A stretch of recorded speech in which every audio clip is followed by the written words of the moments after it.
You know, Chris, sometimes I doubt your commitment to sparkle motion. Greetings and salutations, and welcome to Hacker Slash. If you're joining us again, welcome back. Why are you wearing that stupid bunny suit? If this is your first time listening, welcome to the party.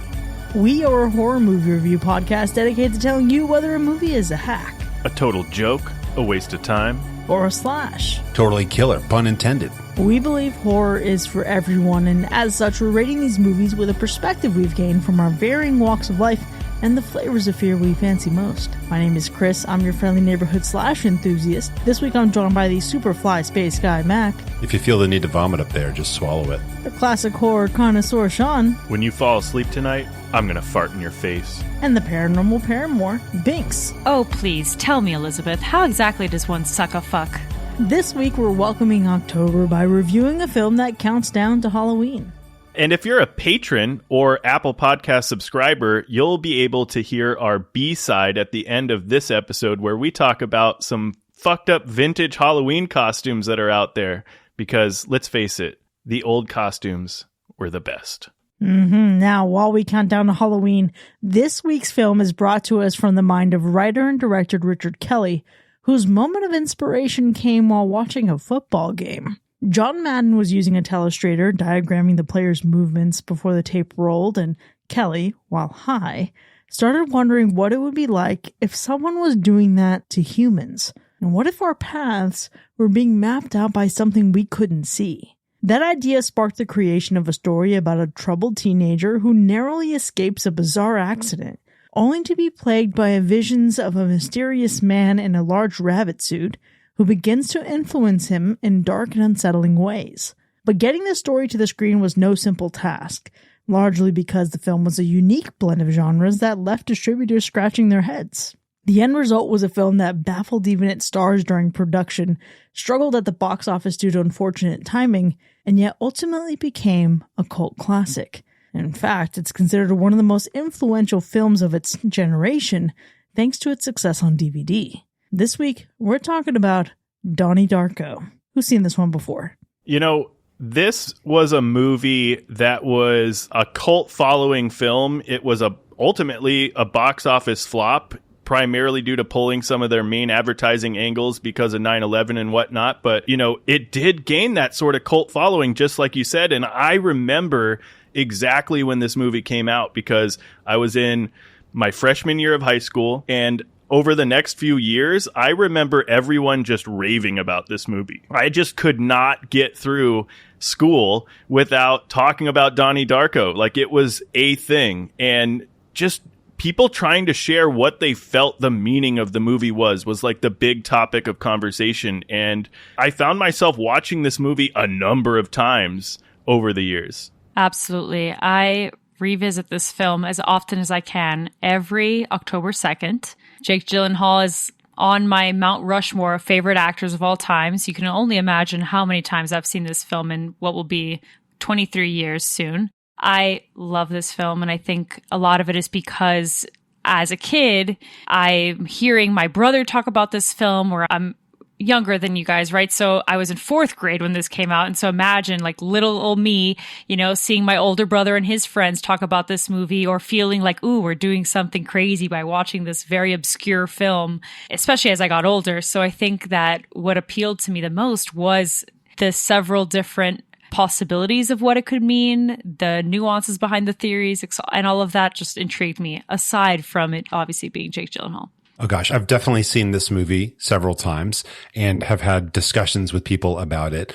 And I feel like a lot of those folks are in a similar place to Binks, where they saw it later in life. And it came to them in a moment of growth when they were like discovering what was out there and learning what was possible. And it felt like it was off the beaten path. It felt like it's not mainstream. They had just discovered that you could purchase cassette tapes of Morrissey. And really, they were changing who they were as a human being. So I hope you enjoy your Americanos and leather jackets and telling everybody about the Smiths. But anyway, point being, I just think this had a moment in a lot of people's lives. It didn't really hit like that for me. I was further along in high school when this came out. I watched it later on DVD. I've seen it on streaming, and I've seen it several times. It's always a fun one to think about. I'm into sci-fi.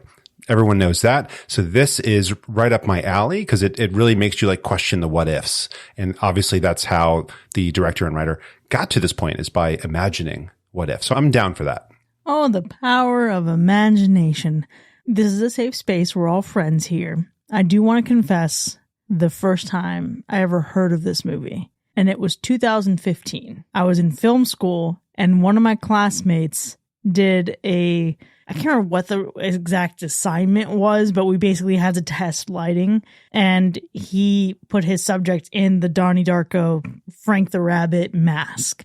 And I remember looking at that mask thinking, that looks really fucking cool. And Donnie Darko was then on my radar, but I didn't watch it until, honestly, 2021-ish, 2020. Oh, wow. It must have been 2021. I was in a long distance relationship at the time. My ex-girlfriend absolutely loved this movie. And when I watched it, I did not like it. Now, I acknowledge, though, time and space. That could have been for a couple different reasons. She is the same person I watched The Lodge with, and I didn't enjoy The Lodge the first time I watched it with her.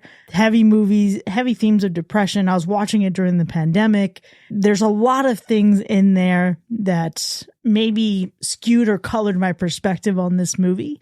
But looking back on that feeling that I had, it brought this overwhelming sensation of angst and depression that I wasn't really a fan of. And so revisiting it this time, I was excited to potentially give it another shake. Time and space, a lot more healed, watching it on my own as opposed to with mixed company. And I think the real kicker, though, and this like lasting taste I've had in my mouth, I was faced with two options. I could rent the theatrical cut, the one I had already seen, or I could watch the director's cut, already available to me through my Peacock subscription.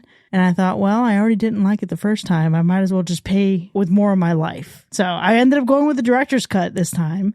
And I couldn't even really tell you the difference between the two. I know it's longer, obviously, but I found that like my experience of watching both of these versions were so wildly different that I can't even remember what wasn't present the first time I watched it. Yeah. I also watched the director's cut, and yeah, obviously longer. They do extend some scenes, right? You get a little bit more of certain areas, which we can talk about in the spoiler zone. And they switch out, I think, some of the soundtrack, or at least one song on the soundtrack. So there are some differences for sure, but we'll get into it. I had to make the choice myself as well, especially after messaging Sean about it. I went with the theatrical myself because I figured it's a couple minutes shorter, and I already kind of know the mythos and some of the structure. So I don't really stand to gain a lot by diving in and getting the extra. Just like you said, Chris, I was expecting it to be depressing. That's one of the things I remember about the film.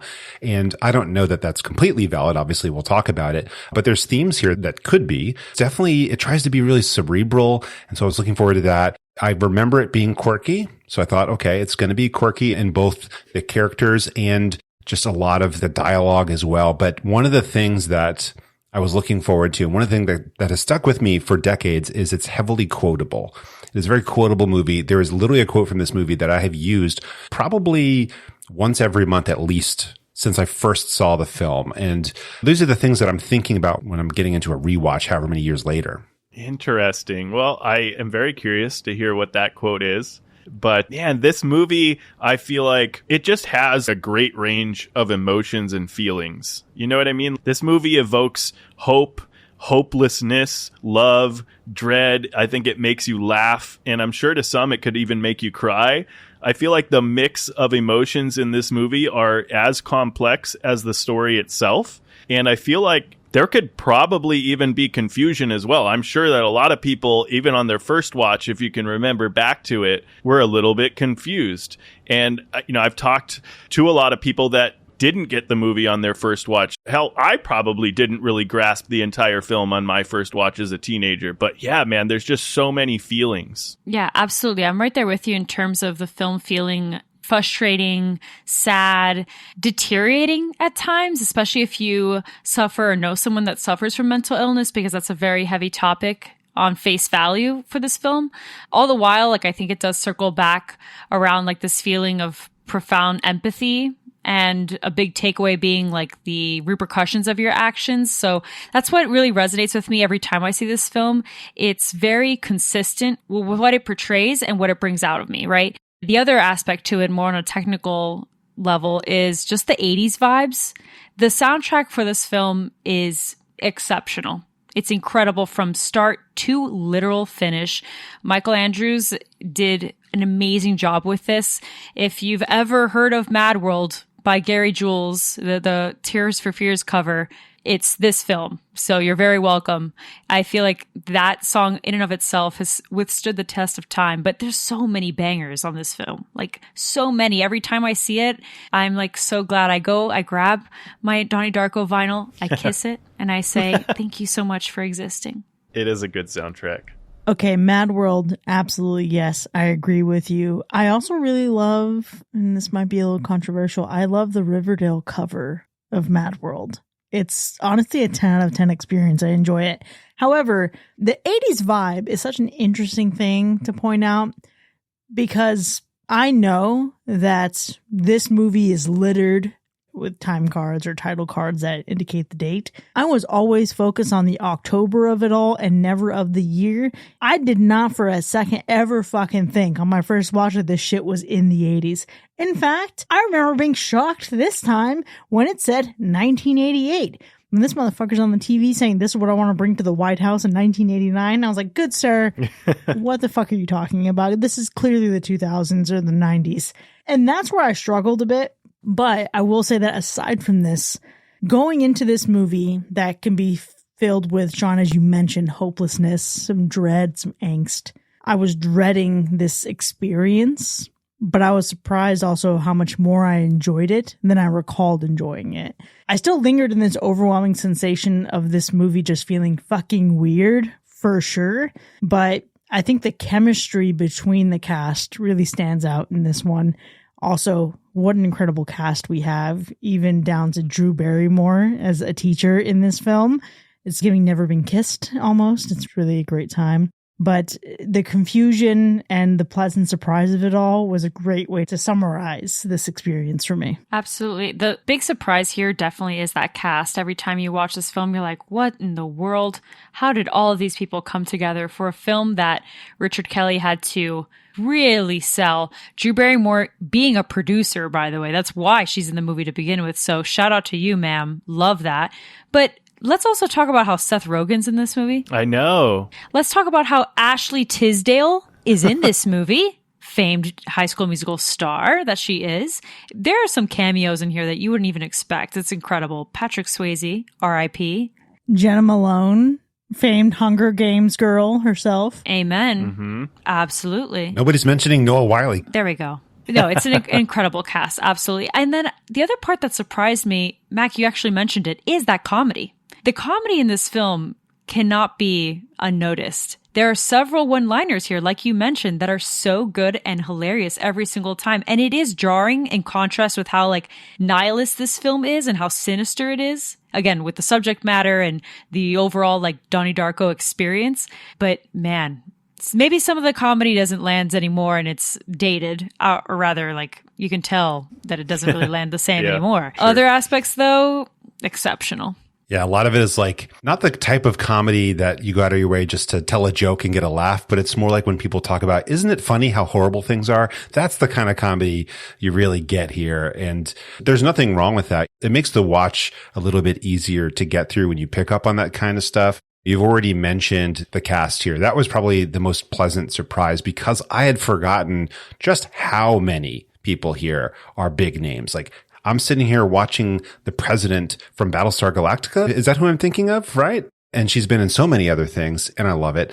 But each person here brings so much to the table. And I think that's what's really fun is the character work caught me off guard because I remember it being weird. You know, I remember it being kind of quirky. That's like, it's on purpose. Kids who go out of their way to tell you that they listen to Pixies on a daily basis. I get it. You're trying to be fun or whatever. So it's a little try hard in some ways, but when you let it just be kind of natural, it is really enjoyable to see all these actors getting a chance to kind of show up and show off.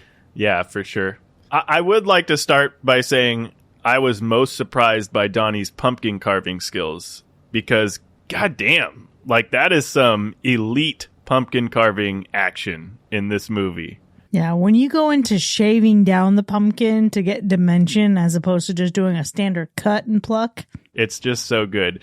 But, yeah, character-wise, absolutely. I think, honestly, jokes aside, the most surprising thing about this movie is always hearing all the different perspectives that people have on the meaning of this film and their take on what happened, because it differs, like, depending on the person. Everyone I talk to, that might be an exaggeration, but a lot of people that I talk to have some kind of opinion on what took place and what the meaning of it all was.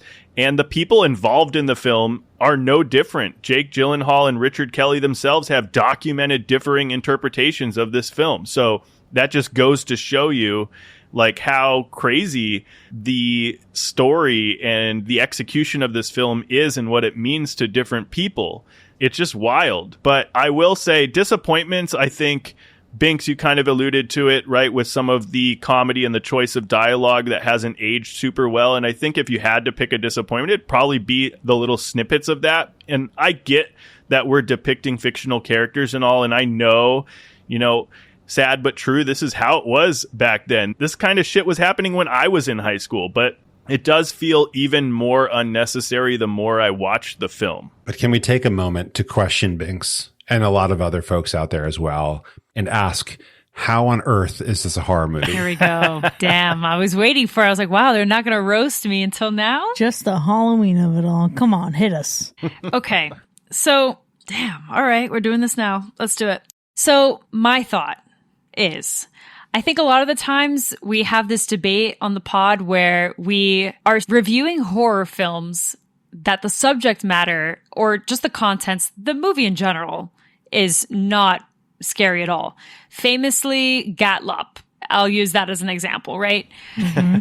And does it have some elements of science fiction in it? Most certainly. That film in particular, right? Fucking Gatlop. Ace in the hole for this argument. No, I'm just giving one example. I could give several, but I'm just using that one because I want to kind of root it in movies that we've reviewed that are in sci-fi specifically. Love you, Mac. But not that I'm trying to, I'm actually hoping that you maybe, even though you're posing the question, maybe I can turn you around. Doubtful. I could never convince a Gemini otherwise, but I'm going to try. I just feel like when it comes to this film, just because it's rooted in sci-fi doesn't mean that it doesn't have horror related things to it.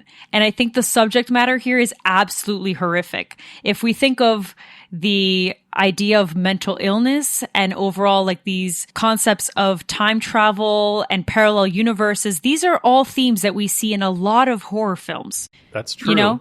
And so it's not just that it's in Halloween. I think it's more so the subject matter that seems very similar and parallel to a lot of the horror films that we review, even more recently as like Longlegs per se, right? Because Longlegs, there's a lot of paranormal and supernatural elements to it as well. So that's my argument there. I know it's not fully soundproof. I'm just trying to, maybe get us to explore the potential and the possibility that there are films that cover very horrific and terrible and disturbing themes. I think if there was a Venn diagram of sci-fi and horror, those circles are so far apart that there's just barely a little sliver of overlap, and it's in that very little tiny sliver of overlap.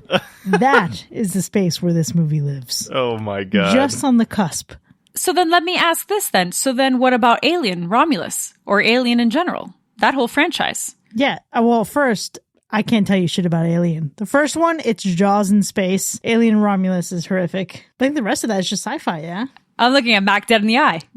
So let me answer my own question then, because I think everyone thinks about this movie the wrong way. I don't think about this movie as being a sci-fi movie at all. Me neither. I don't either. I know that stuff talked about is lumped into sci-fi. Where I classify this as a horror film, the only way that I can, in my mind, kind of make everything okay is that this is psychological and metaphysical horror. Yeah. That's the only way where it can add up.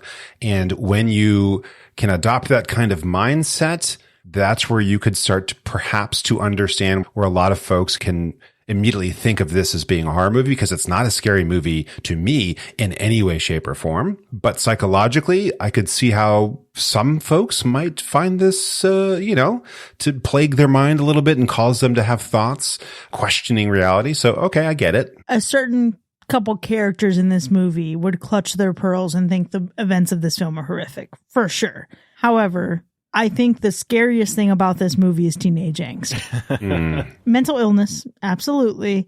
But a lot of it goes into the teenage angst. And I'm not even talking about just Donnie Darko himself. There's a lot of this energy that really cements itself in this is like the other side of the coming of age films. This is being lost, finding yourself, growing up as a human, regardless of mental illness or not. There's already this positioning of being in a crowd of people, but not being seen and not being understood. And that's the real horror of this movie, on top of all of its layers with mental illness. So hats off to it. I'm not complaining about it. But what I am saying is that it's just a different slice of it.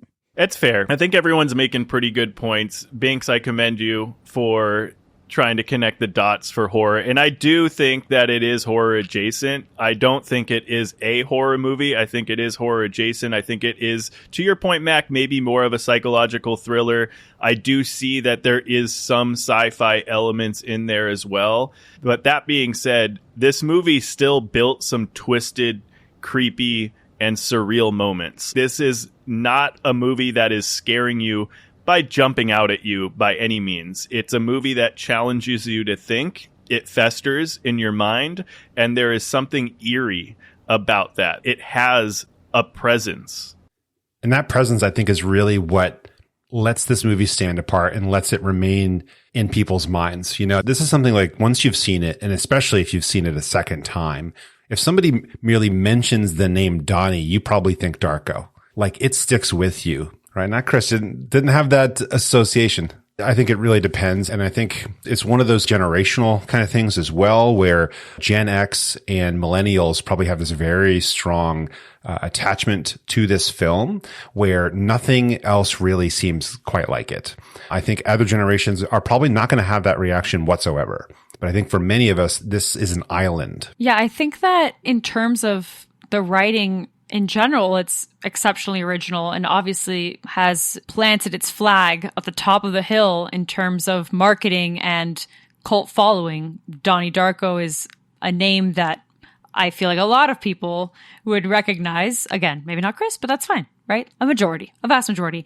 But what I think makes it really original to me is that Richard Kelly kind of created a culmination of concepts that he was thinking about, what ifs. He brought in things that he experienced from his own life, things about himself. He brought in, urban legends, concepts of time travel, researched by Stephen Hawking, like all of these things that, as Chris mentioned at the beginning, right, is kind of why it was a little difficult to get some money and funding and to be able to explain it. But I think it's props to him to have the gall to try.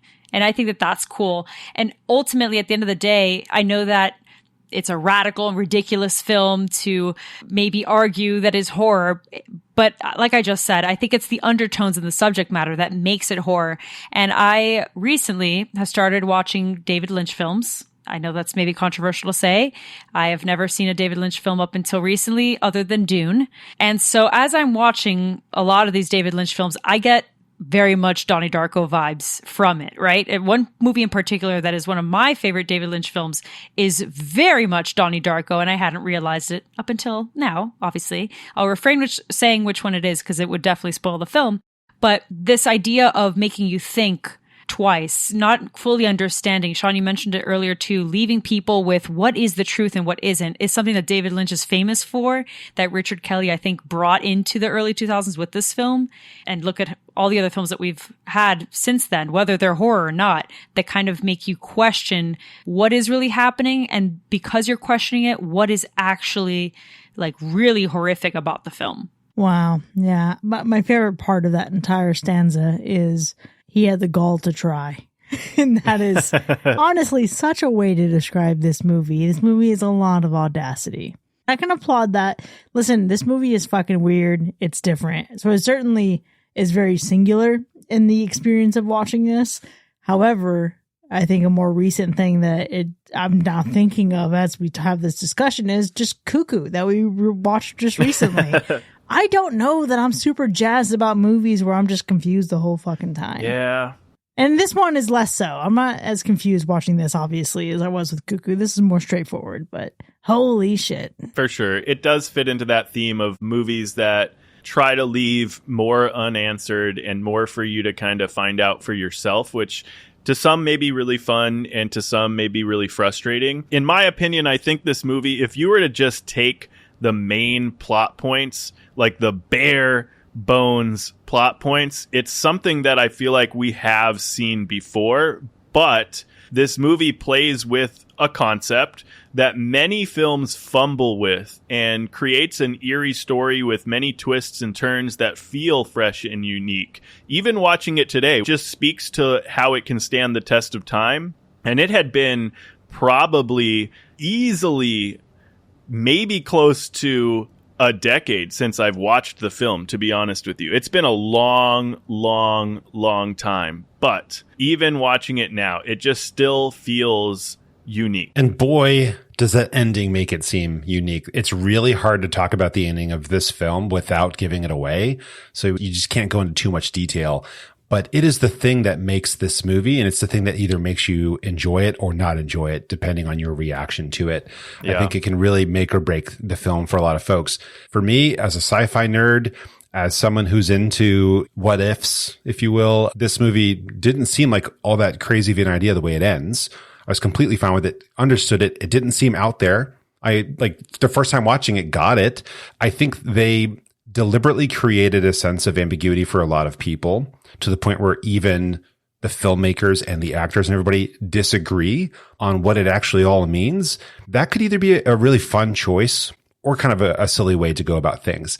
And I think it goes back to what Chris said in the intro here, where the idea came from watching something while under the influence. And perhaps maybe some of that writing happened that way as well, because I'm a fan of pick something and go with it. If you're going to come up with a concept for a film, you got to stick with it the whole way through. Make sure that it's clear. This whole idea that the viewer gets to decide, oh gosh, it's like the ending to The Sopranos. It doesn't hit exactly right for me. But boy, does it make it memorable. That's for sure. Here's where I struggle. I think maybe I'm just a buzzkill. I've never been high, so I also cannot imagine the fucking levels of imagination that fucking go into this. So I think maybe this is me being a stoic Capricorn party pooper. And I can accept that. It's fine. I don't like the ending of this movie. This movie, the ending broke it for me. And I think it's just the taste that you get in your mouth with where the narrative leaves itself. I'm just not crazy about it. I get it. It's probably the point. I understand that, but it's not for me. I find that so interesting because thinking on the macro level of how we review films and our opinions on the endings of a lot of the films that we've seen together, it's so interesting to me how it may come down to whether you like interpretive art or not, right? If you want clear distinction of something, or if you like free thinking or imagination. In some instances, you may feel more comfortable for that, and others you may not. And I think a lot of that might attribute to anxiety in general, right? Like when you have an anxious disorder, you want clear-cut answers to things because the unknown is what causes anxiety, right? Anxiety will feed off of it. And I think that's kind of maybe the approach that I'm looking at this ending, or just taking it all the way back to Donnie Darko specifically, because it has really 3 interpretations, I could say, maybe more, but I'm thinking of 3 off the bat. You don't really know what is right, what isn't. So it could make you feel more anxious. It could make you feel more like, what the fuck did I just watch? For me, it makes me feel very emotional. It makes me feel like, wow, that was so symbolic.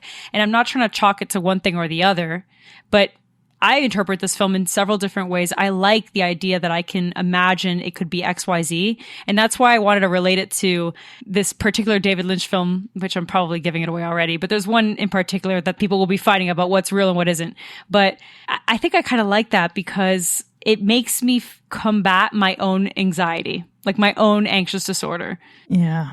See, it's interesting because I think for me, it doesn't slice into anxiety at all. Like, I didn't have any unknown or lack of stability or like settling in like what I interpreted to be happening. But what it did prey upon was my own fucking major depressive disorder. It for sure wallowed in that and fucking stuck hard in that. And it gave me a similar feeling to how I reacted with the end of Smile. Okay. And I think that's the big fucking problem for me. Yay! Interesting. There it is. I love the ending to this movie. I think it's bittersweet in a way. I think the song they chose was one of the most perfect fits in a movie ever. You can be left with slightly different feelings by the end of the movie, depending on which version you watched, theatrical cut or the director's cut, because I think the director's cut explains things a little bit more. Maybe I'm trying to remember the theatrical cut, but also there is a deleted scene that would most certainly change the feeling of this ending. So we'll have to get to that in the spoiler zone, because I feel like, man, if they were to show that scene, it would leave you feeling a whole different way. Well, I'm excited to see how all these feelings shake out into our ratings. But before we actually score the film, Sean, how would you describe the gore score of a film that's just horror adjacent? What gore? Are we? We're talking about the eye poking incident. That's what we're talking about, right? Yeah. There was a smidgen of blood, but overall, this is a gore snore, and it's giving a low to no gore score. Ooh, not the gore snore, the bore score. More like it. How about the animal report? So, an animal death is mentioned in passing, never shown. And although that may be the case, actually, the scene itself is very dark and emotional. So I believe that it would make PETA tear up. Well, let's go ahead and get into our ratings then. Donnie Darko from 2001. Is it a hack or a slash? I'll go ahead and start us off, since this is partially my fault, and I will acknowledge it. It's the fact that you said it's my fault that really starts off in such a hilarious direction. You know, because I will be the martyr if I have to. I recognize that this film is probably, if not the most non-horror horror film that we've reviewed, or rather, is this even horror to begin with, right? And that's fine. But my argument was, as I will reiterate, it's an exceptional example of subject matter versus execution. So yeah, there is no gore, but I feel like when I watch this film sometimes, I am so emotionally challenged and tested that I feel like I've been stabbed 5,000 times, especially when I was younger watching this film. And I think it's withstood the test of time because it's taking depression, paranoid schizophrenia, mental illness, putting it in this sci-fi-esque world with very little explanation of what is real and what isn't. And then also includes these like religious undertones. So those are like those three things that I like to highlight when I talk about this film, because it's a very intense culmination of very serious topics, right? And when you watch a teenager with severe mental illness unravel little by little, and using sci-fi as a vehicle to kind of convey that, and then also incorporating religion that people turn to when they are suffering from these illnesses, you're doing a lot. It's very intense. And then you go ahead and you add comedy to it. You add a little bit of levity in there. You have the teenage angst. You have Jake Gyllenhaal looking like every emo boy in the early 2000s. It's so many things. A soundtrack that's killer. I just feel like I would recommend this film for those that want to toe the line between horror and sci-fi. But I do want to give that trigger warning that the conversations and the feelings evoked are very dark. We're talking potential suicidal ideations. I mentioned the paranoid schizophrenia. There's a lot of intense subject matter here that you would want to keep in mind when you're seeing this film. And although it may not be as linear and clear as most horror and general films out there are, I think it has withstood the test of time because it's undoubtedly a slash that people can talk about for time and time again. Yeah, you know, Donnie Darko is one of those rare films that has managed to gain a fairly decent cult following of popularity that also manages to keep this underground feeling, I would say. This film sparked endless conversation that was held to such a high standard by so many when I was a teenager. This movie, Donnie Darko, and movies even like SLC Punk or even Requiem for a Dream were just a few movies I can remember being hyped and talked about or referenced all the time in high school. And rightfully so. Donnie Darko is a truly thought-provoking film that evokes a dynamic range of emotions from you. This is partly due to the brilliantly written script and partly due to the acting and performances we get from these actors and actresses to really bring these characters to life. This film has many layers. This is a teenage coming-of-age story, a story about mental health, a story that explores, to your point, Binks, religion and the supernatural while not ruling out science fiction or anything like that. There is something beautifully terrifying about this film, and if you can have people talking about it and discussing theories after all these years, then you have to be doing something right. Donnie Darko has ultimately managed to maintain this trendy underground feel that I believe is a bona fide cult classic, and even though it's not a horror movie, it is a time-twisting and mind-bending slash. It's hard to rate this movie without separating yourself from the people that love this movie too much. And those are the folks that can honestly ruin it for everybody else. Because I think the people who should enjoy this may be like most people. Maybe like 70% of people, right? But in reality, that gets lowered because there's like a 5% who I've already made some jokes here about pixies and, drinking Americanos. There's nothing wrong with only owning black clothing. Okay. I'll just say it. It's completely fine. But there is a vibe here where a lot of folks watch this movie and like to feel very different and like to feel weird and quirky and unique. And in reality, we just create kind of another niche where everyone is more of the same. And there's nothing wrong with that. It's all right. I'm here for it. I love my gray New Balances. Okay. I get it. But what I think you should do though is you have to separate that out. You just have to look at the film here and enjoy it for what it is. I like this movie. It's honestly really enjoyable to watch.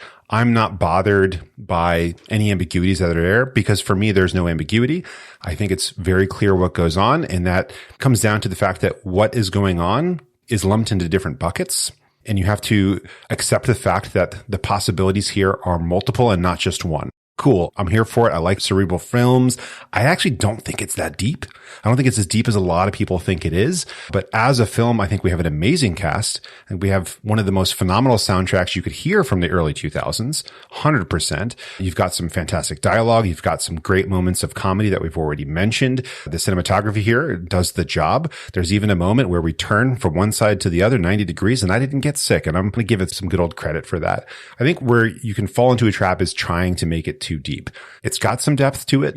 Don't get the shovel out though. You don't have to go any deeper than that to really enjoy this. It doesn't define who you are as an individual or anything like that. But I think it was an awakening for a lot of folks who were looking for something else. And it led a lot of people to ask what if. And I love that because I'm a fan of sci-fi. We should be asking what if. And this movie gives you the permission to do that. And that makes it a slash. There's a lot of great stuff going on here. And I absolutely love that, especially with a good way to kick off October.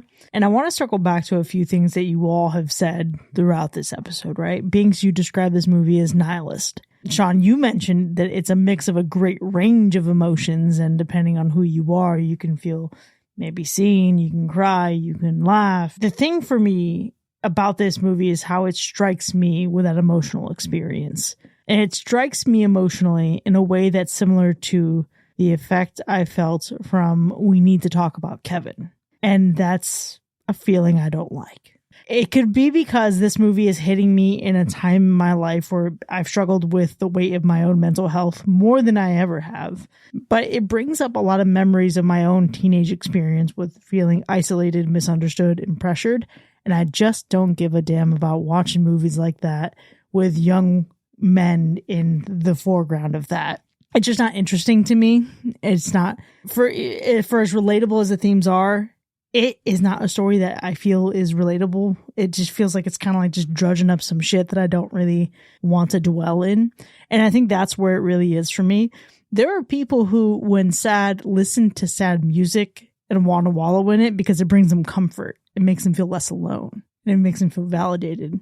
And then there are people who, when sad, want to distract themselves and listen to something like upbeat to reframe their mindset. I would say I'm somewhere in the middle of that experience, but I just don't want to wallow in it. This movie is certainly messy and it has a lot of good parts for sure. The cast is incredible. This movie is so much better than I remember it being when I first watched it a couple years ago. And I think really it's the epitome of no sense, just vibes, because movie is more about how you're supposed to feel from the experience of watching it. But the problem is, it's just, I'm one of the, I guess, maybe few people that just don't feel great about it. I enjoy the Halloween setting for sure, but that's about all this movie's got going for me. So the real horror of this is the saturation of angst, and it's a hack. But with that, Donnie Darko has earned 1 hack and 3 slashes. But there's a lot more to discuss when we return from the break. Mac is already wowing at me. It's barely a horror movie, guys. If you've already seen this one before, what would you rate it? Please let us know. You can join in the conversation for free in our Discord server, and you can find the specific link to join that conversation in our show notes. And if you haven't seen it yet, you're in luck. You can follow the link in our show notes to see where you can watch it right now. Now, when we return from our break, we'll dive into the spoiler zone territory and figure out just how wrong I am, apparently. We'll see you in a bit.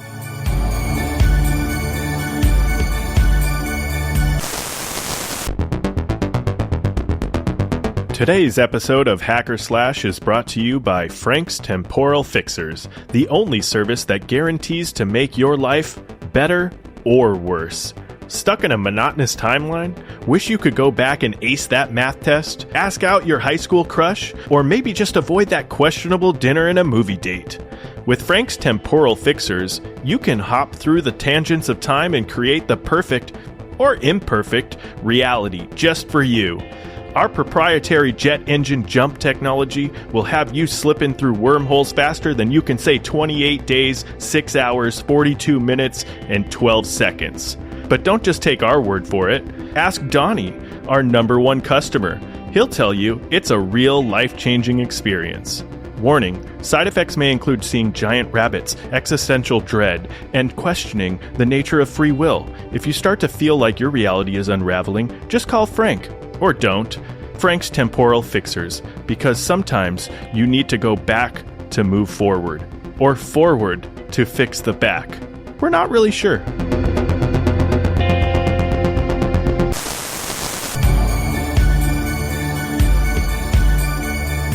Welcome back, folks. You are now entering the spoiler zone for Donnie Darko, which has earned 1 hack and 3 slashes.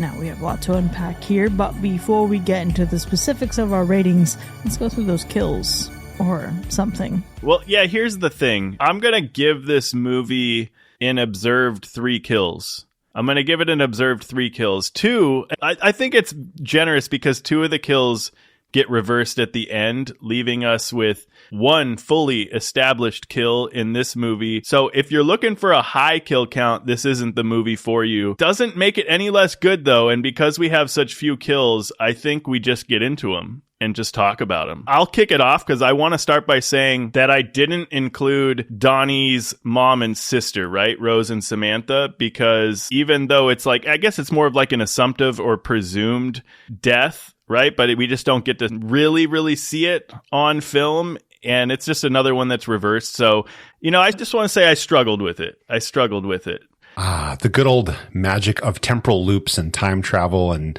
paradoxes, because at the end of this movie, she doesn't die, right? It is prevented, but it makes you think about it, which is fun, Is it fun? Yes. It just doesn't make sense because everything gets reversed, right? Then Cunningham still goes to LA or whatever. They still get on the plane and take these girls. No? Okay. But do we remember that they took the red eye?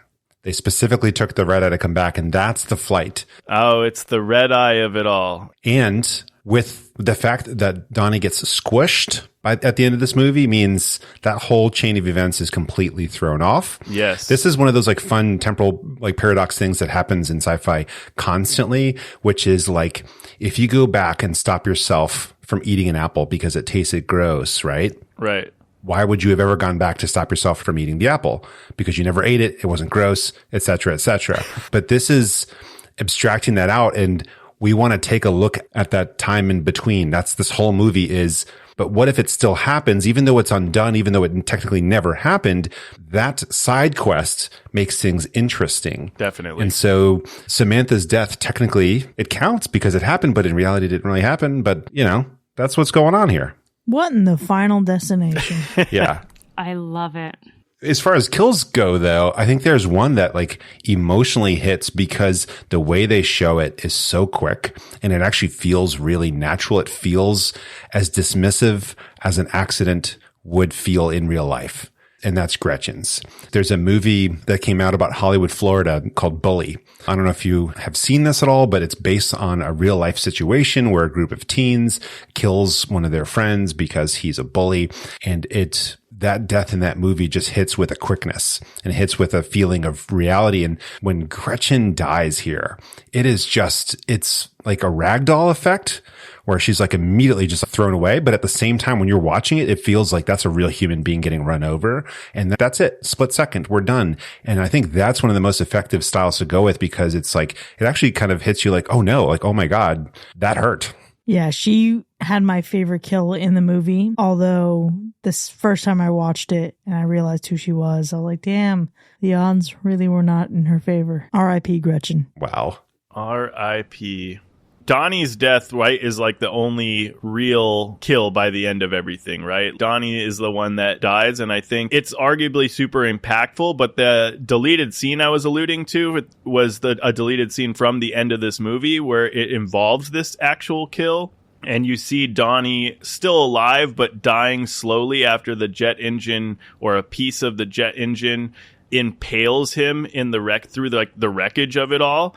And I feel like this would have been an even more heartbreaking scene. I don't know if it would make the film feel... I mean, I got to imagine... the film as a whole wouldn't feel any different, but the ending for what the film gave you, I feel like it would be super jarring and super harrowing. Well, it probably would have really solidified itself in the horror genre. At that point, I would have had a much stronger stance and evidence to prove my take. But yeah, I think that his death obviously is the most impactful because at the bigger level, when we're analyzing the film as a whole and what it means, I know that, of course, Mac, it may seem very like cutthroat where it's sci-fi and parallel universes and such, but let's consider the mental illness of it all, which I don't like to just say that because it seems like it's a cop-out in some ways. But if we think of that route where it's all his mental illness manifesting itself and all of these are delusions and whatnot, him essentially sacrificing himself as a means to give himself purpose, right? To be this hero. That's the part where empathy comes into play and caring for others. It's so sad because then we're talking about something very, very dark, darker than the entire film altogether. And that's suicide, right? So it's just like, oof. It's a tough thing to think about. And so if we were to see him being impaled, like all of that grotesque nature, right. God, how fucked would that be? Right. And still alive and dying. Don't know if I would love that. Oh, boy. Would that make it a horror, though? Not to take it back to that, but I'm just saying it would help my case. It does remind me, there's been a couple movies that have done this, but there's one that I remember from the 2000s or 2010s or something where the entire film is revealed to be taking place during a character's death after a car accident or during a car accident or something where they're going through some like really zany situation. And in the end, it's revealed that it's technically all happening in the last couple moments after a collision, which is an interesting take. I know a lot of people like to think about this film as him processing what's going on potentially in the last couple moments as this thing comes crashing down. I kind of discard that. I just don't feel it's as fun because I'm a sci-fi nerd. Sure. I like to stick with the whole temporal paradox thing. I think that makes it more up my alley, but it is an interesting take, I think, on his death. I think in the end, if you go with the sci-fi take, though, I think there's an easy way here to get out of it, which is roll to the other side so he doesn't get crushed and then look at Gretchen and turn and walk the other way. The question is, would that be sadder for you? Would that be a sadder ending than what happens here? I don't know. It's a tough one to answer, but I think though when you look at interviews and stuff and you read some stuff with the director and of course with other people on the cast and crew, the idea that like of what actually happened here, they like the idea that there's multiple answers to that. Of course. And that you can, as a singular person, contain both of those concepts within you because you gain more from that idea, which is fun. Yeah, I mean, that's what I feel like people gravitated to. I think that's what made this movie super popular, was people trying to find different ways to explain why it happened, how it happened, and the meaning behind it all. Or did it happen? Or did it happen at all? Yeah. I don't know. That's treading on dangerous, it was all a dream territory, which I'm not fucking okay with. Yeah, that's true.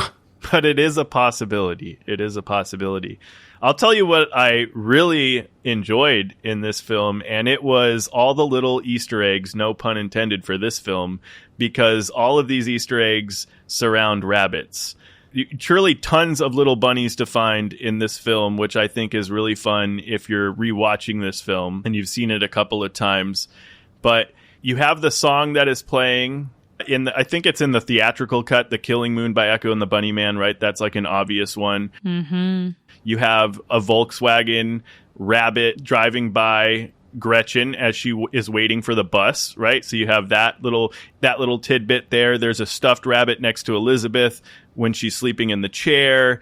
There's a moment when Donnie is reaching for his car keys, and you can see a Polaroid photo of him and his sister in Halloween costumes where Donnie's dressed like a rabbit. There's a bunny jack-o'-lantern somewhere in this movie, I remember. And for whatever reason, Frank appears near water sources and shit like that. It's just it's an interesting thing. But I do think all of the little bunnies in this film was just a cool little touch. You know, it was a cool little touch to just try to find those little things. Yeah, it was completely lost on me, and it does make me maybe 3% more inclined to give this another shot and try to discover all of those. But that's the classic Sean effect here. I think Frank is the best looking thing in this whole damn movie. Dude, it's so good. Even Frank unmasked with the bloody eye. Yeah. Top notch. But that bunny mask. I want to go back to the Easter egg thing that Sean mentioned, only to point out that it does go deeper, Chris. So if you end up doing a rewatch, look for even more. Another one to look for is the FAA guy. You're going to see him. He also is the guy smoking in a running suit. He's also in 5 or 6 other shots in the film doing completely other different things. Nice. So it goes further. Listen, there's only one rabbit I care about, and that's the Rabbit in Red Lounge from Halloween 1978. Okay. That's it. Well, I'll go ahead and throw out my favorite thing here to look at or to hear was definitely the soundtrack. And what's interesting about it is you mentioned that it doesn't really feel like the time it was set in, but that's okay. Cause I mean, you kind of get this kind of timeless feeling about this movie once you realize it's supposed to be set in 1988. It's like whatever, but the soundtrack here is what takes it back to feeling like a timeless teenage movie. It feels like those 80s, you know, or some of those even 90s like high school movies, because the soundtrack is not tied to 2002. The music in 2002 wasn't necessarily great. And so I think it was a good choice to kind of go back in time to get some better music. And they picked some really good music to go with here. But while you're watching it, they'll just throw out a song and you'll be like, holy cow, that's a good choice here. Especially, of course, Mad World. But I think Mad World gets too much credit here. Yes, it perfectly matches. It's fantastic. It's a wonderful little scene there. But the rest of the film has some really solid tracks. The Tears for Fears of it all is some of my favorite stuff. Aside from Killing Moon and the Bunnyman reference there, Tears for Fears is exceptional. But yeah, the whole soundtrack is fantastic, and I listen to it constantly. The other thing I'll say is cinematography, top-notch, in my opinion. I think that there are several stills here that I think about often because of how creepy Jake Gyllenhaal looks, especially when he's in the bathroom staring at the mirror and when it goes back and forth between Frank and him. Granted, the CGI is not the best, of course, but the lighting is really good when you see Frank from a distance, and it reminds me of a lot of things that we've seen in past horror films and obviously thrillers and horrors that we've seen afterwards, right? An ominous figure in the distance, a weird costume that just doesn't seem right. Even if it is in October, it just makes you feel unsettled in a suburban area. It's just very weird, and I love that, and I think it's really great that not only the name Donnie Darko stands the test of time, but particular shots in this film stand the test of time. The three of them in the movie theater is probably one of the most famous stills from this film and from the early 2000s in terms of media. So I would have several moments of this film framed in my house if I could. I think it's really, really good. Cinematography, I mean, we're talking about several things, whether it be the look of Frank, whether it be the soundtrack. The production element in terms of this film in general is some good stuff. You know, Binks, you mentioned the movie theater scene, and it's actually one of my favorite scenes in the movie. But I do have a little special shout out for that later in the episode, so I'm going to hold for right now. My other favorite scene, this is just a backup here, as basic as this is, it's going to be the opening uncomfortable dinner scene. Because where this movie is very much like a lack of horror, there are moments where it can almost feel boring at times. But this cast and the family dynamic is what keeps it from being boring. So to have such a quotable dinner, you're such a fuck ass, you can go suck a fuck. All of it is honestly hilarious. And I don't know that I'm super high on Jake Gyllenhaal and Maggie Gyllenhaal. Nothing really against them, but seeing them together as siblings in a movie where they're siblings going at each other is just such a charming moment that you can't help but love, especially with a clueless father. And just looking at even the dynamic between Rose and her husband, 10 out of 10 all around. Some of the best character work in this movie comes from that portion of the cast, and I loved it. Yeah, that's definitely an incredible scene. Also because the way that Elizabeth talks about who she's voting for at the dinner table, like it's a way to take a jab at her parents that, to be quite frank, in present day, absolutely something that still is very relevant that I see often that people do with their parents or with their loved ones. Let me just go ahead and bring politics up at the dinner table just to really fuck with you. That's what Elizabeth is doing. And then when you add in the layer of that they're actually siblings, they're being, you know, that banter that they're having and taking it a step further underneath the hood, that Richard Kelly uses this whole fuck ass thing based off of interactions that his friends would have. Like they would use the word fuck ass all the time and suck a fuck like constantly. So it's like he adds so much of himself and the things that he's experienced into what is something that everyone can relate to. And I love that. I love that about that scene in particular. I obviously have so many favorite scenes, that definitely being one of them. But I will highlight the therapy session, not to get dark, but I will because I'm me, where Donnie talks about the concept of being alone and how he doesn't bother debating whether he actually is or whether it's true or not, because what does it all matter? I mentioned the animal report about recounting his dog's death because it is so sad how he uses his dog passing away as an example of how we all end up dying alone, because that's something that I think a lot of us as pet owners can relate to, how horrific For sure. it feels when you lose your pet and how, especially dogs, how they act and what they do prior to their death, right? And so when he's unpacking that and attaching it to us as humans and how we perceive death and how we process that, how we also maybe don't even believe in God anymore, how we abandon our faith in those elements, that is such real dark shit. And I almost feel like I see that scene and I'm watching something that I shouldn't. I'm intruding someone's extreme private life and the privacy of their mind and how they're feeling on the inside. So I know it's kind of fucking crazy to say it's a favorite scene because it's very dark, but I do love it because I think it's an opportunity for us to see something being discussed that we probably just think inside our heads. You know, I think we all kind of struggle and grapple with this idea of death a lot.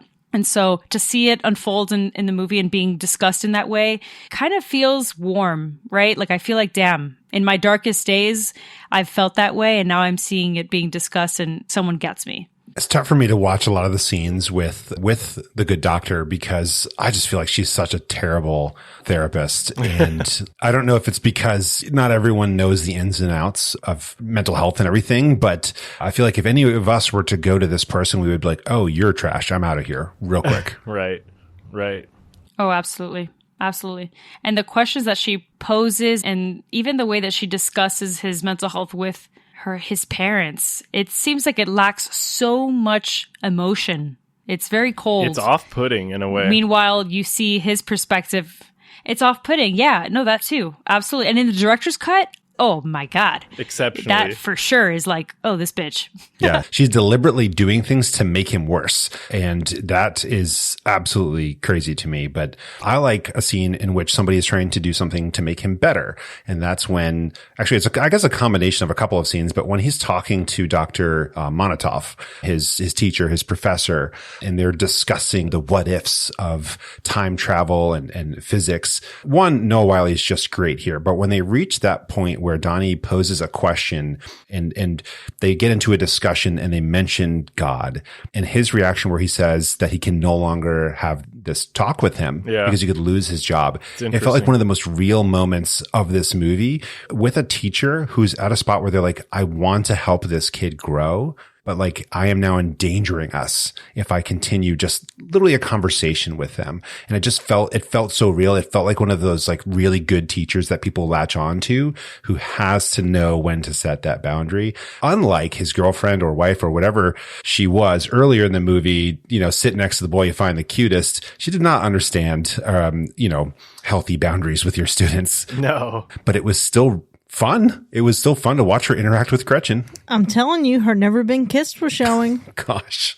I could see it. I think I already talked about it, but I said I love the ending. I think it's one of the best parts. I think the entirety of the ending, all of the scenes closing out this film are my favorite scenes. The tragedy that befalls the ones closest to Donnie, the decision to time travel back to the beginning and stay in his bed, the level of happiness, if we can call it that Darko has as he lies in bed waiting to die and get crushed by that jet engine. And it's just that. It's the sequence of everyone having that feeling of remembrance in a way, the reactions from the parents and the family, and then the final moment where Gretchen locks eyes with Rose and they have this strange connection that neither of them can really explain. It was just such a great sequence of scenes that ultimately ended this movie that I just feel like were just masterfully done. The soundtrack adding to that, of course, we already talked about that. It was one of the best scenes in the movie, or multitude of scenes in the movie. I do think when we talk about some of the comedy, I love, there's some relatable shit in here too. There's the stuff that doesn't age well, but then there's also this mix where they're like waiting at the bus stop and they are lighting and smoking those cigarettes. I don't know. I have been there smoking in high school, and the fact that these kids were like trying to hype these cigarettes, like this is some quality premium shit right here, like it's a fucking joint or something. And Donnie's reaction is probably the exact reaction that I would have had in that moment, because as I watch this movie, I say that on instinct. I literally say, it's a fucking cigarette. Like, what are you talking about, bro? It's just goddamn cigarette. Oh, the end of this movie, we can talk about the engine falling and everything, but those moments where they show characters living through the memory of a dream is the only way to describe it, where they are left either just deeply affected emotionally or with the feeling of why don't I remember something, is such a great part that they don't show enough of, or they don't go maybe deep enough with, because, even Jim Cunningham, who's laying there crying after feeling something, maybe he's feeling horrible for what he all did. We were chatting in the chat here a moment ago about, does he get pushed to repent? That would be amazing. Statistically, probably not, but it's something where these characters who've been affected by this other universe here are left with an echo of it. And that, I think, is more impactful than just showing that, okay, one life was changed. It's all these other lives were changed and they don't even know why. And that's a big part of the concept of time travel and parallel universes, right? Because I think Richard Kelly was saying, take this idea that perhaps in another universe something has happened to you. And so that doesn't negate your universe as well, right? So both things were true at some point in time. Not to bring up Stranger Things, but Stranger Things, like that's a big concept there that in modern day we can use as a reference. He had brought up that, in particular, that last scene where Gretchen is waving at Donnie's mom, that actually is something that happened to him once, where he was waving at, or rather, like, he saw this woman in a window, I believe, and they were just staring at each other, and he eventually just waved hi, and it was like a weird feeling of like, do we know each other? And we've all been there, right? And so it's deja vu in its plainest form, I suppose. And so I think it's kind of cool to incorporate that in what is a time travel or parallel universe sci-fi related film. But yes, there's so much comedy in here. There's so much comedy. The Smurfs thing. The Smurfs. Like, what the fuck was that? I loved it. I thought it was so ridiculous. And really the peak Riz, I have to say, in terms of Donnie and Gretchen as characters and their dynamic, is when she's talking to him, trying to talk a little bit more about herself, talking about her parents. And she says, my dad has emotional problems. And Donnie's so happy. He's like, yeah, I have them too. He feels seen. And then it's like, oh yeah, but my dad actually stabbed my mom several times. It is that instant like, oh fuck. Honestly, that was, I think, one of the highest points of Jake Gyllenhaal's performance in this movie. And it's such a small moment. And yes, there's like a lot more serious shit. He has a lot of great monologues in this movie. But wow, the comedy in that moment, but also the really sad emotional roller coaster of like, oh yeah, me too. And then it's like, at one point it's like, okay, well, no, it's not that bad. Or is it like, is that what's ahead of me? There's so many different ways that you can interpret that. And that is the multiple routes of interpretation that I can enjoy. Like, what is going through a character's mind in a moment versus, well, it's a whole fucking movie about. Chris, so you mentioned earlier that Jake Gyllenhaal and Maggie, right? Brother and sister in real life coming together for this film. And I just feel like you mentioned how the dynamic of their sibling rivalry it felt real. And I think that added a special touch to the film. I think it was an interesting choice. I wonder what it would have felt like, because there were other choices before Jake got this role. I think Vince Vaughn was originally almost in the running for this. Mm-hmm. And Mark Wahlberg, of all fucking people, was going to potentially be in this movie. I think Vince turned it down because he actually did feel like he was too old for this role. So thank God he didn't do it. I don't know about Mark, but I just think, man, if one of those two or anybody else were to be in the role of Donnie Darko, would the dynamic of this brother and sister been the same? It just couldn't have been. Okay. Mark Wahlberg, Donnie Wahlberg, two brothers instead of a brother and a sister. Oh, God. God, no. Throw it away. No way. No way. I know that Jake Gyllenhaal, this is his second film ever. And I mean, I would nothing against the first one, but to me, this is when people ask me like, oh, what's Jake Gyllenhaal's first film? I'm like, this one that you know of. Yeah, it's this one. And I think that Jake Gyllenhaal basically told Richard Kelly, I want it to be my sister. I think it'd be a good idea if it was my sister. And I love that, because the believability and the credibility of that scene and their chemistry is right there written. Yeah. I do want to give a fun fact, if I could just nerd out on Jake Gyllenhaal real quick. We reviewed The Orphan earlier this year, and famously, we hate Peter Sarsgaard's character, the dad in Orphan. And I love that fun fact. That is Jake Gyllenhaal's brother-in-law. He's married to Maggie Gyllenhaal. And if you haven't seen Presumed Innocence on Apple TV, I recommend it greatly, because they are in it together, and their chemistry as rivals, but in reality, brothers, is real good. That's range to me, because like, you actually love each other, but in the show, you fucking despise each other. And I kind of like that. Again, the opposite, right? Where they're family. And so as siblings, you're going to fight, maybe disagree and say some shit. So it's the same, but in the dynamic of acting with maybe another relative to some extent, right? And having to pay polar opposites of how you actually feel about each other is very interesting. I just can't imagine anyone else in this role. Like, the idea of another actor here is like replacing Vincent D'Onofrio in Full Metal Jacket. Yeah. Oh, God. Would not hit. It would not be the same, and it wouldn't be right. This is right, for better, for worse. This is who Donnie Darko is Jake Gyllenhaal. And I think for him to be so young and to really show as much as he's able to show here is perfect. Sometimes that means he's not showing anything. He has to have a flat affect in certain situations. He even has that same Vincent D'Onofrio kind of stare where he's slightly tilted down in those moments where he's zoned out and focusing on Frank. And it worked really well, because you didn't just imagine he was hypnotized by Frank. You felt that he was affected. He was really pulled in and out of control in those moments. And such a young guy, and he really kind of nailed it. Yeah, it's like the pendulum swing of apathy and empathy with him constantly in the film from beginning to end. And also just to think about how he did Bubble Boy after this is hilarious. Like, God. how do you go from Donnie Darko to Bubble Boy? Bubble Boy. Is it the same Bubble Boy that I'm thinking about? Oh, it is. Is there more it's than gotta one be. Bubble Boy? Because unless you know of another. There is more than one Bubble Boy. There is more than one fucking Bubble Boy? I'm sorry. What? Not the same title, but the same premise. Just thinking Seinfeld. Oh, yeah. Okay, yeah. Okay, so I'm not thinking about Bubble Boy, but I am thinking about the 1976 film, The Boy in the Plastic Bubble, which is a John Travolta film. Wow. Television drama film. Interesting. Why I've seen this? Couldn't fucking tell you. Hasn't seen Donnie Darko until 2021, but has seen Boy in a Plastic Bubble. The jokes write themselves. That no one has fucking seen ever. That no one's ever Fantastic. seen. No one's even heard of it. I love it. Not even John Travolta. He forgot he was in the movie. If there's anything more absurd than this Bubble Boy bullshit, it's Seth Rogen doing fucking coke in the middle of the high school fucking hallway as his teacher or dean walks by, because literally what the fuck?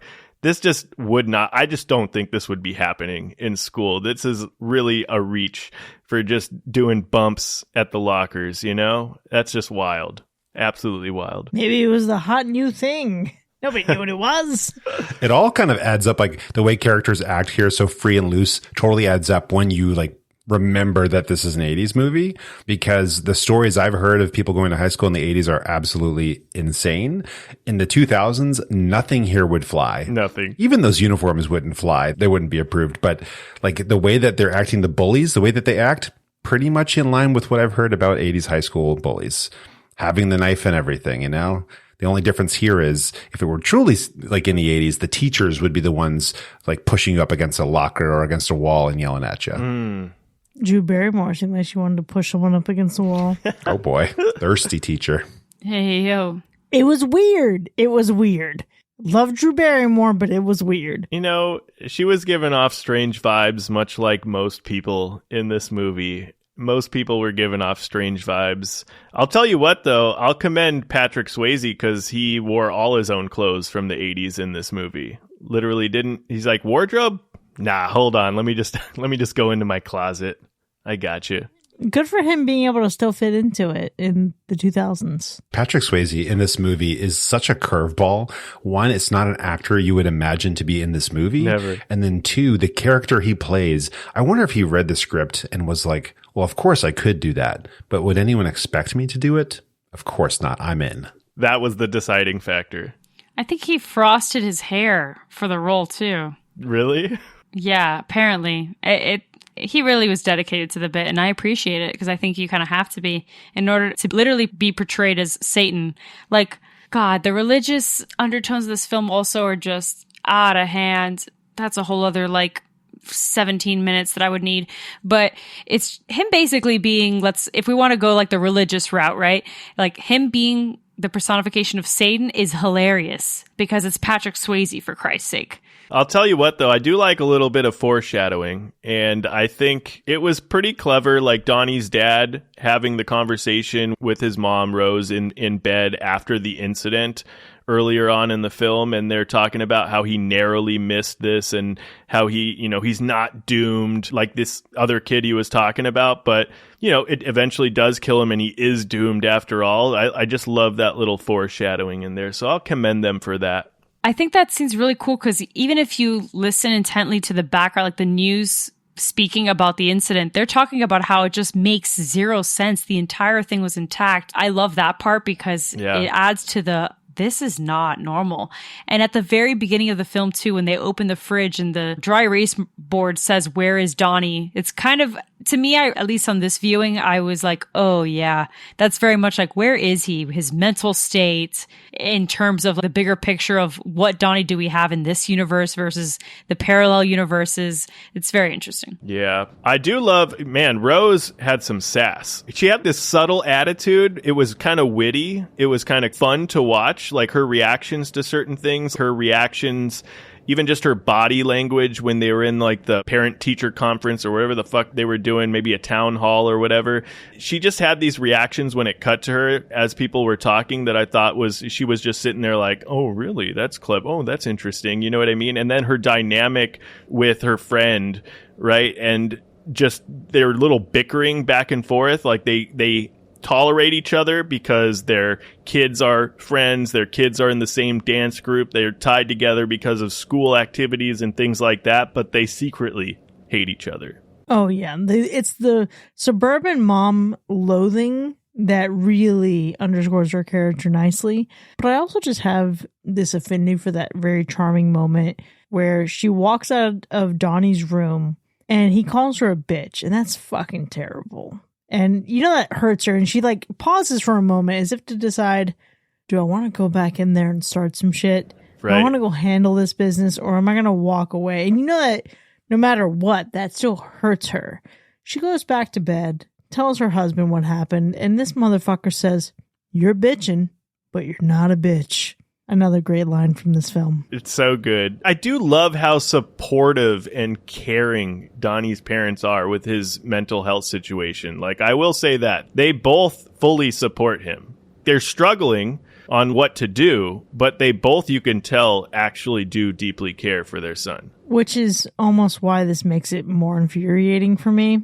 It's just annoying. Because it's almost as if I don't get enough of this is just who Donnie is and this is his mental illness. And I know that the movie tries to paint it that way and tries to write it that way, but there's something about this in the execution of it that really does just seem like teenage edgelord who is in a loving, supportive environment, has all the tools to be successful, and still chooses to be fucking miserable. And again, I know that is not what they're going for here, but it still feels that way, maybe because Jake Gyllenhaal is Jake Gyllenhaal. Great performance, but I cannot unsee Jake Gyllenhaal. Wow. Did you just call Jake Gyllenhaal an edgelord? Essentially, I'm calling Donnie an edgelord because Jake Gyllenhaal is so pretty. Whoa, I've been slapped. I know. Here it is. Oh my gosh. And that's fair. And you know what? You have the Taylor Swifties in your corner for that, so that's fine. Mm-hmm. The Swifties. I'll give you that. They feel strongly about this film. Yeah. Charita Chen as a character, I think, is interesting. I just want to ask, does she know something's up with Donnie? Does she know a little more than we think? I don't know that she knows more, and this is just my dumb bullshit of not being very deep in this movie. It just feels like one of those moments where she is someone who is living her life kind of flying under the radar, is ridiculed by other people. People fucking rake her over the coals with these jokes about her accent or things like that.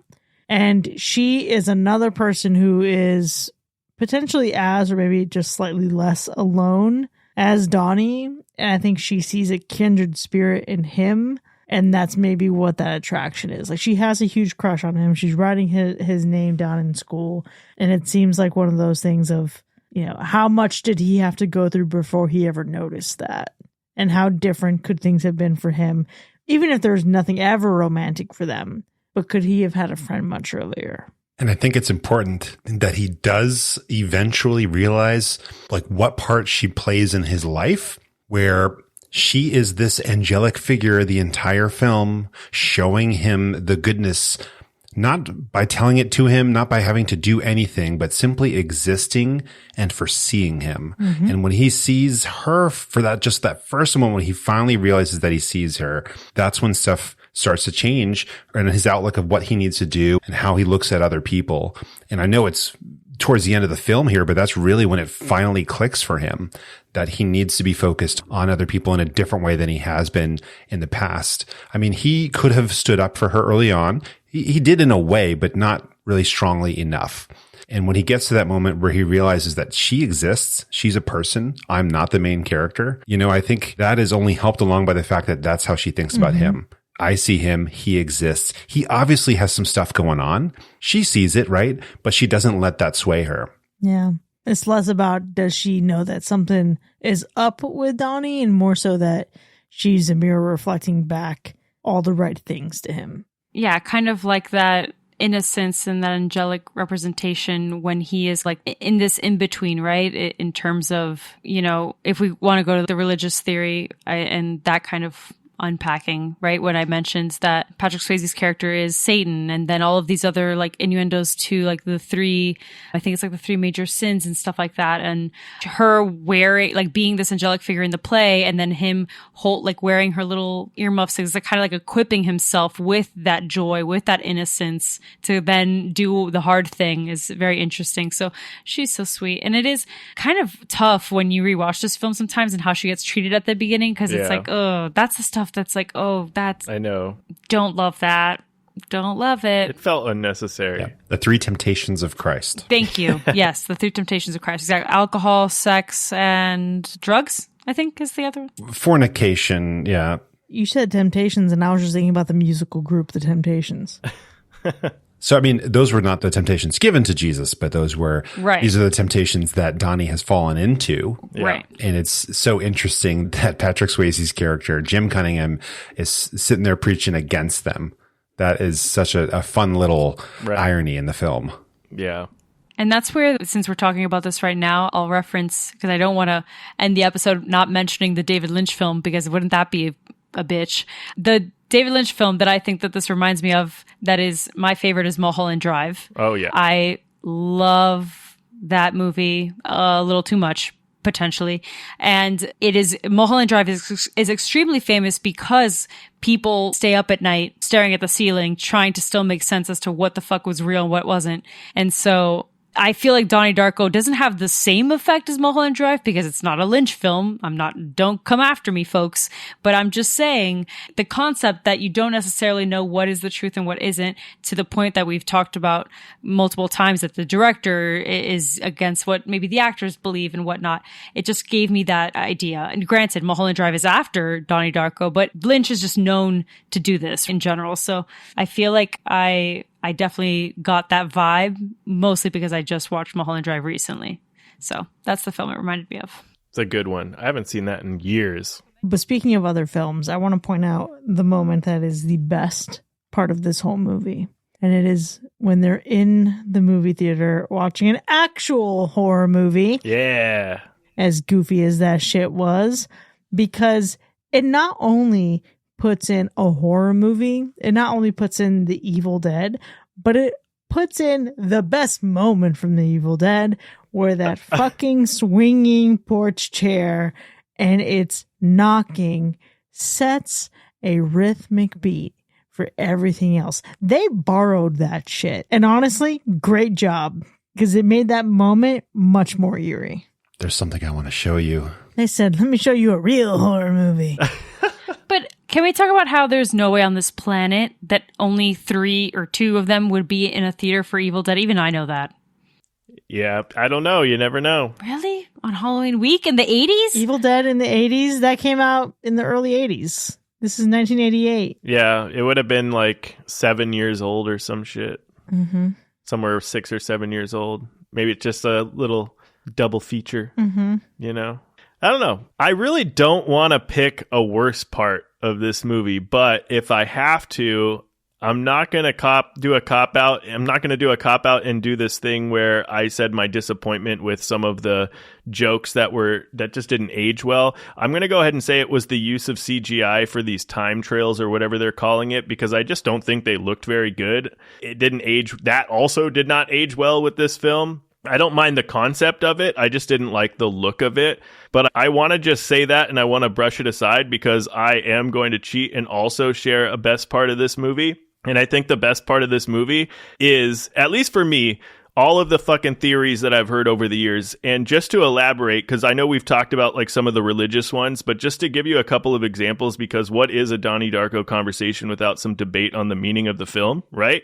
There is a couple of theories that have always kind of stood out to me. There's a theory that the entirety of the events in this film, from the moment Donnie sees Frank for the first time to the moment that he's on the cliff, is all a vision of the future. And so on October 2nd, we're introduced to Frank's ghost, I guess we'll call it, who Donnie later kills, whatever. And he has just time traveled back to guide Donnie and show him the events of what happens in order to save his own life. Okay, hold on. Just to make sure I'm understanding this shit correctly. Donnie Darko is Ebenezer Scrooge and Frank is the ghost of Halloween Future?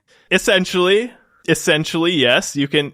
Essentially. And then Binks, there you go. You have a ghost. That's horror. So that's cool. So we're just checking boxes for Binks right now. It's feeling less original. Halloween Carol. There is also a theory that this is all the work of aliens and that they are using Donnie as some sort of martyr for this prime universe, we'll call it. I'm assuming that this tangent universe is threatening to destroy these aliens or something, or it's threatening to destroy their planet or something like that. And this theory also says that, oddly enough, Charita Chen is an alien who is stuck in the tangent universe and that the manipulated dead are sick of seeing her. And that's why they treat her so poorly and tell her to go like back to China and all that shit. And I don't know. That's a far-fetched. That one's a reach, but I have heard the alien pitch. It's interesting. That one's way too far-fetched. It's interesting. But there's also the theory that Donnie is just stuck in a time loop and that the entire duration of the film is the length of just this time loop. Like Donnie is attempting to save this universe by stopping this tangent universe. It further suggests that this is not the first time that Donnie has been in this loop and has failed multiple times. I think it also states that the closest characters to Donnie are sort of guiding him in the right direction throughout the film. You see like certain behaviors. Gretchen exhibits strange and convenient behaviors, including falling asleep during the Evil Dead. Like, because who the fuck falls asleep in Evil Dead and just happens to sleep through the entirety of him going to burn Cunningham's house down and then come back and just conveniently wakes up right when he comes back? Right? So that's interesting. The therapist only giving him the placebo water pills, right, to monitor his relationship with Frank, or the science teacher, Mac, you were talking about, who won't carry on in the time travel conversation, which could be as simple as what we're alluding to, as like this is a private school that could be religious, or he's just being careful and doesn't want to lose his job. Or it could be that he doesn't want to sway Donnie in the wrong direction. We just don't know. These are all just people that could be guides in a sense, right? And so I don't know. The theories go on and on. That's a few that have stuck with me over the years. It could be as straightforward as what we see in the movie, but I really enjoy hearing what people get out of this movie, which is, I think, part of the reasons what makes this movie super special. Donnie does have this sort of supernatural connection to the ghost of Frank. I don't know. It's just a wild, wild time, and I just love hearing everyone's thoughts about it. That's crazy. It almost makes me feel, thinking about just a couple of those, not all of them, but a couple of those theories make me feel like this movie's less original than I thought. Oof. It's the Christmas Carol for me. It's the Christmas Carol that really fucking did it. The Christmas Carol. Oh, I just cemented boy. Chris's hack. Nice. Oh no. Sean, what have you done? Let me just say my worst part of this movie as well is the fact that they had to cut out so much of the philosophy of time travel. And I think there's so much more explanation that could be had they left more of that in, or had they added more in, because I think that would get rid of a lot of ambiguity and a lot of theories, and it would cement it into the whole tangent universe thing, because it didn't come out of nowhere. It came from the movie. It came from the materials of the movie and from the marketing and from the director. And so I think it would have been a lot clearer had they just leaned into that, added 5 more minutes into this film, and it all would have been like, okay, it's stuff that exists within the universe of this film. That's why there's certain rules. That's why certain things happen. I think it's out there, and you can watch the director's cut and get that little bit of extra taste for it. But I think we needed a little bit more than that. And that would have made it just concrete. Yeah, just to kind of omit the whole alien bit, which already, that alone was... I think it's already omitted. I just think that that's somebody just... I'll give it to them for like how much thought they put into all of that. But, you know, and the director's cut for sure gives you little snidbits. I believe it plugs in those little still shots that are almost like chapters in the book of the time travel book, or whatever the book is called, and kind of just gives you some excerpts from those chapters that kind of do guide you through what this tangent universe is about and what it does, and the time travel of it all and all that stuff. So maybe they could have put more, even more. I don't know. Well, much like you, Sean, I have a hard time picking a worse part, but I guess I do have one. It's very small. And it's that the sparkle motion scene, obviously, them dancing. They're dancing to a particular song that isn't what it could have been. And what it could have been is one of my favorite songs of all time from one of my favorite groups of all time. And that's Pet Shop Boys. It could have been West End Girls. And that's what keeps me up at night, What keeps me up at night is that Richard Kelly couldn't secure the rights for that song. And I could have had Pet Shop Boys as a child watching Donnie Darko. And if I'm so insufferable now, having loved this movie all my life, could you imagine if Pet Shop Boys was in it too? God, I'll let my brother explain. If you guys ever meet my brother, he'll tell you how insufferable I would have been. So maybe it's for the best. I think it's the worst part, but it's probably for the best for humankind. Okay, listen, Binks, let me tell you the only fucking circumstance in which I will consider rewatching this movie. I want to rewatch this movie if you pick out all the songs to substitute the existing score. But I wouldn't, because the score is absolutely incredible, except for that one omission, which even the substitute is fine. What we got was fine and it's hilarious, but could it have been better with Pet Shop Boys? Yes. The answer is always yes. If you put Pet Shop Boys in it, it's always yes. Okay, well, I guess I don't have to rewatch this movie then. But now you've given me a challenge, and so I will be doing that this evening. Chris, sometimes I doubt your commitment to sparkle motion. There it is. Yeah, you should. I'm not committed to it at all. I have no qualms with commitment. There it is. I am a very committed person. One of the Navy Corps values. But fuck that sparkle motion. That is the quote that I use at least once a month. Oh, wow. And there's so many people who don't get it. And it doesn't matter whether or not they get it because I understood the reference because I'm the one who made it. Why have I never heard this before from you in our years of knowing each other? It's something that I would use. We didn't even know that he had the marionette thing. Do we want to forget? Yeah, that's true. That's fair. Do we want to forget that? No. Oh my gosh. I think I use it mostly at work. And sometimes I imagine I probably just use it in my head and don't say it out loud. Yeah. But I will watch this movie again. And next time we'll watch the director's cut. There you go.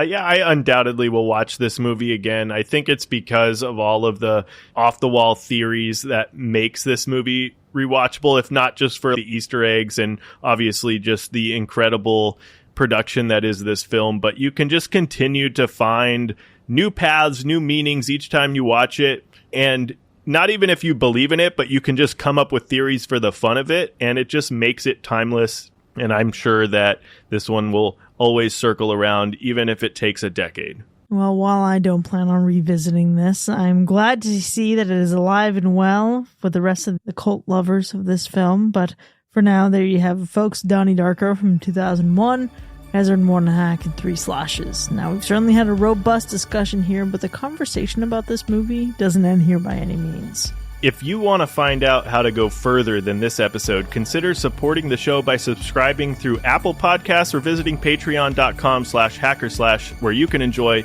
even more of the show, including bonus content with early access, extended episodes with our B-sides, movie nominations, and live shows. And if you enjoyed listening to my pitch as to why this is horror, or us unpacking the several potential theories, leave us a 5-star review on Apple Podcasts, Spotify, or wherever you get your podcasts. This helps us continue to deliver great content for all you horror fiends out there. We'll see you next time, folks, and remember, every living creature on Earth dies alone. Shouldn't you be off with your friends scaring old people?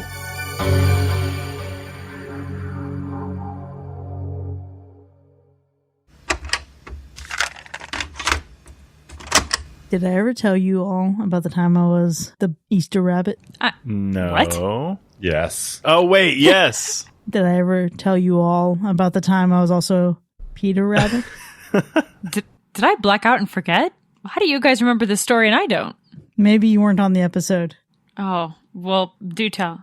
So for reference, community service in high school did story time for kids at Barnes & Noble.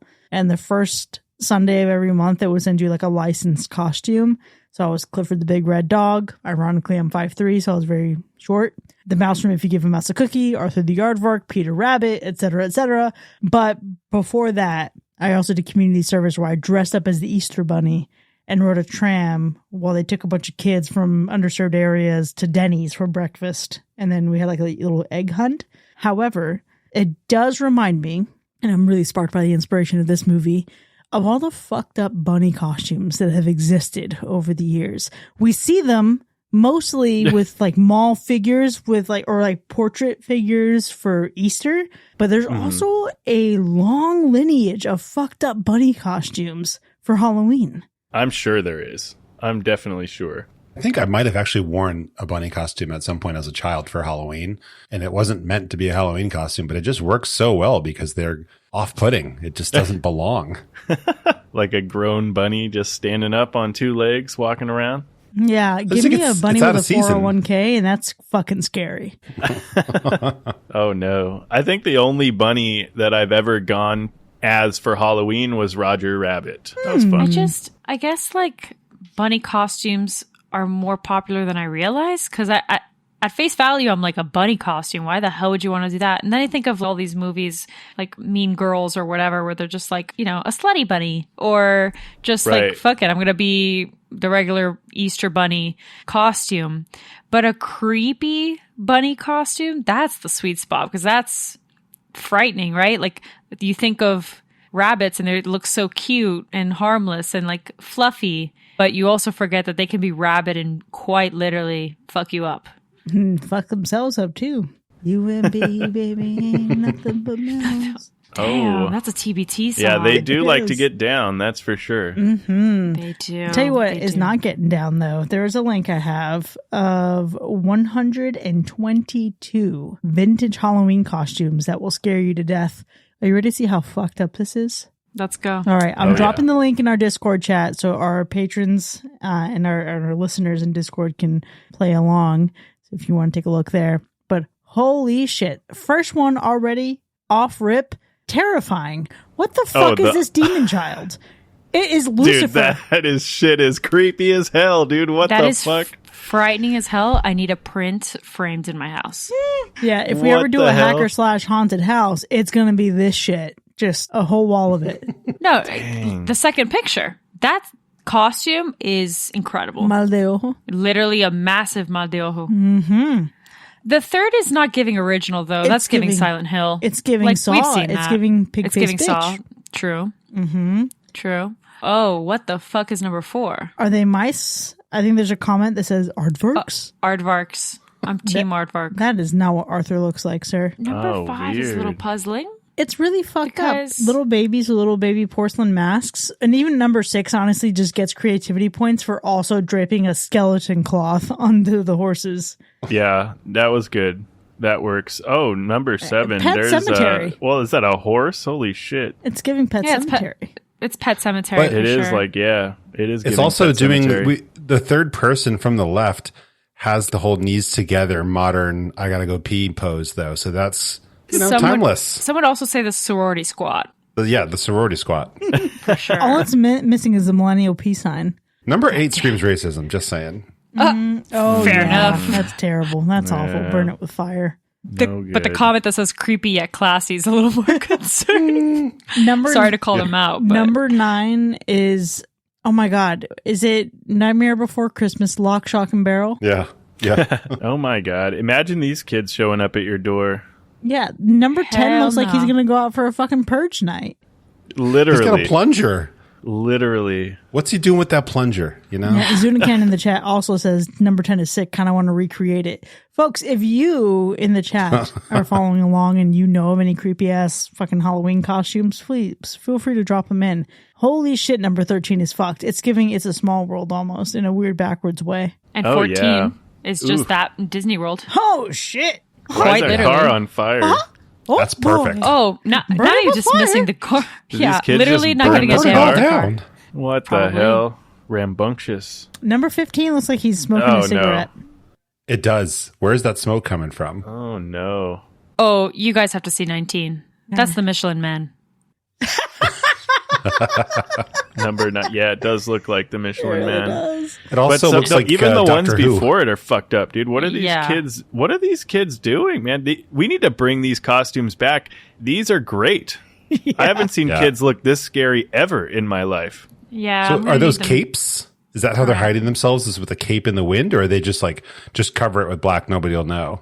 For which one? 18? For number 18. Yeah, I don't even know. What is hiding in that massive head? Oh, if you look at number 20. 21, you may recognize her long legs from the movie Cuckoo. Oh, yes. This there is the it inspiration. is. The original Cuckoo. What makes number 22 and many of these photos creepy is that like kids' wardrobes have changed so vastly since whenever these were like originally taken. And so they look like old men with like the size and true. shape of a child. It's so true because this one is literally just like a piece of cardboard or paper. It's very basic, the mask that this kid is wearing. For But sure. yeah. Kayla in the chat says 27 is giving Where the Wild Things Are, but make it creepy. And it actually reminds me of that Netflix show Big Mouth. Oh, The yes. hormone monster. Oh, yeah. But make it a child. Yeah. Yeah. Ooh, I like that. 28 That's cool. is giving cult and racism, and I don't like that. We're going to skip yeah. past that. Yeah, Well, that's not I don't know if good. 29 is giving much better. Nope. No, 29 is giving gangbang. Whoa, That's yo, like creepy. Pornhub.com. Now, oh, God. 32, insane creativity. I Except gotta what say. the fuck is coming from his crotch? Look at that tail. Oh, I coming wasn't from going his to point crotch. that out. But, It's the tail, but it's just not looking good It's in a this picture. front you know? tail. Yeah. Like that's the Yeah, problem. wrap it around your leg. Forward. Oh, yeah. And it Yeah, worse. that's Okay, very at strange. best, he has a shovel where his crotch should be. So 32 is problematic, folks. In fact, I'm going to put a screenshot just in case our listeners who are following along in our live chat can't see it on their link. This is number 32. What the fuck is going on with number 32? I'm sorry. We'll keep moving. What is going on? Also, what the? Yeah, there's a lot found of weird 39. details on this. I thought 39 is just Chewbacca. Ah! So That's great. there's that. Oh, but 37, that witch mask is fantastic. What? Okay, it is. Where are that's these really cool. things? I'm sorry. We need to talk about 41 though, where a child is just being abducted. His face is so scared. Yeah. Yeah. Oh, Boy. that's unsettling. Oh, A lot boy. of these that have just the skeleton outfits they're just not doing it. They could have done more. Yeah. Number 45 is just black bags on our heads with faces painted. That's terrible. Also problematic, potentially. Donald Duck? That is not fucking Donald Duck on number 48. That is like Donald Duck and fucking Goofy had a crossbred baby. God, how weird. Oh, Yeah, that's no good. hate that. 49 is like fun because if it were modernized, they're like the shape of TVs. That's what I'm getting from 49 is TVs on their heads. That's wild. Do you all have any photos of you when you were a kid with Halloween costumes? Oh, absolutely. Give me a second. not on hand. No, of I'm course sure not. they exist, but I Well, don't have it. I Go to just have 52, one in please. particular. Go down to 52. And before we jump into that, The unicorn. yeah, it's because they shaped the face to be human-like, but Yeah. also horse-like. That's disturbing. That needs to be in a movie. Okay, Kayla's pointing out number 58. Hey, it's me. JK. Number 59 is what the fuck is that? 61 looks creepy as shit. Yeah, it's the pose. It's Yeah. assuming the position It's that makes giving it the creepier. Poughkeepsie tapes, honestly. I don't like that. Very strange. Like some lizard dude. Okay, I think we all need to have a costume party, but our theme needs to be fucked up vintage costumes. Yeah, for sure. 63 is like the mom from Barbarian. Look at that. It's got her milk Yep. baba. 69. Right. I just added in the chat that you a as picture Jasmine? of yes, my Halloween costume as a kid. I was Jasmine serving. You were just definitely really serving. Where's Raja? I love your Hialeah bed set that we all had. Oh, 1,000%. 1,000%. The bangs were banging. The hair. I did have. Okay, I was gonna say, did I have a little genie lamp? I sure did. You can visibly see what might be. I can't tell what saint that is. It might have been La Virgen de la Cobre, but a saint picture right next to it because necessary on the bedside. Don't you forget it. Oh, 78 is creepy, though. I don't know if you got that far. Oh, I'm out in like the 100s. Let me scroll back. Hold on, let me 78 catch is up. just super creepy because if there is an actual person between these two kids, the face is like fading into the door. Oh, yeah. Ooh, That's I great. love that. It's giving Darth Maul from Insidious. Yeah, it's super, super creepy. The fucking. Oh, What but the hell? 82 is just melted. No. That's just like a. So number 92, it's giving Uncle Sam. So that's fun. Uncle Sam is in the movie Yeah. we just reviewed. But it's also oddly giving Tourist Trap and also giving The Strangers. Yep. I see this. Mm-hmm. Yep. Get on, Amber. Yeah, this is incredible. And now I really want to do a vintage costume photo series. I think it's the homemade of it all that really makes them We worse. lost it. We just rely on store-bought Party items City. now. There's just no creativity left, you know? Half of them are just simple, but they're just fucking creepy. Bring this shit I back. will say that in this list there are a couple repeats. Not trying to be that person. There but is I'm a couple. seeing There some is a couple. repeats. There are some repeats. You are correct. So they're just trying to get some filler in here. I caught you. It was probably AI. Come on, let's be honest.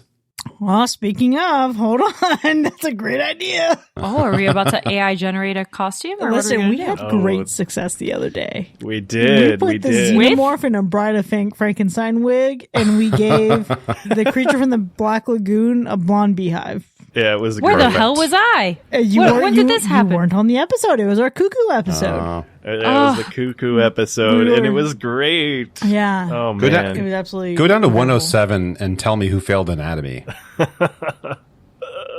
Oh, my gosh. I can tell you right now, if I have a kid, these are the costumes you can expect. You ain't Paper dressing mache. up like a superhero or any of that crap.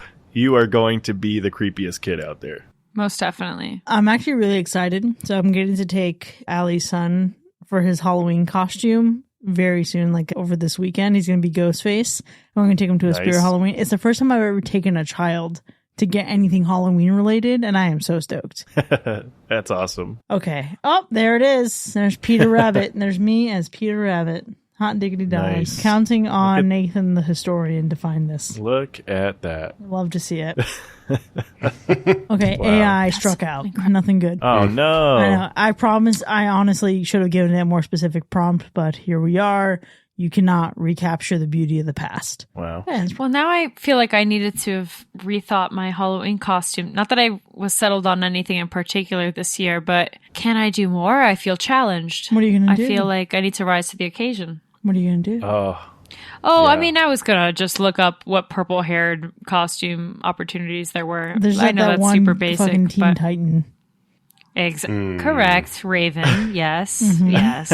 I thought of her. God damn it. doesn't sound like you want to do that one. Nope. I do. She's actually my favorite Teen Okay. Titan, but All right. But when it's so easily guessed, it's like, God damn it, it is basic, isn't it? So I shouldn't do that. I also thought of, is it Leela from Futurama? Yeah. Yeah. Oh, so she has yeah, purple okay. hair. That works. That for could be sure. fun.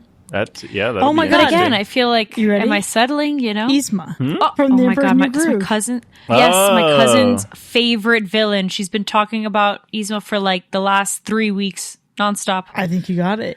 You can also be Maybe I should surprise Tinky her. Winky, the Teletubby. No, not so much. You know what? Oh, Amethyst from Steven Universe is also a good option. That's very true. Spooky bitch. You know what we're going to try to do this year? We're going to try to What? do a horror version of Dorothy and the Scarecrow from Wizard of Oz. Oh, so you mean Pearl and her scarecrow? Well, I mean, I guess you could interpret it that, but Radisco. it's going to be the fucked up looking Scarecrow and Dorothy all mauled up and fucking dead. That sounds incredible. God, I cannot wait to love see that. That's going to be Iconic. amazing. I think I took off the whole week of Halloween from work. Nice. I took off Nice. the whole week that we're out in Orlando for Spooky Empire. I took off the whole week of Halloween, and I don't think I've ever made a better decision in my life. I love Yeah. that for you. Always a good decision. Happy October, everyone.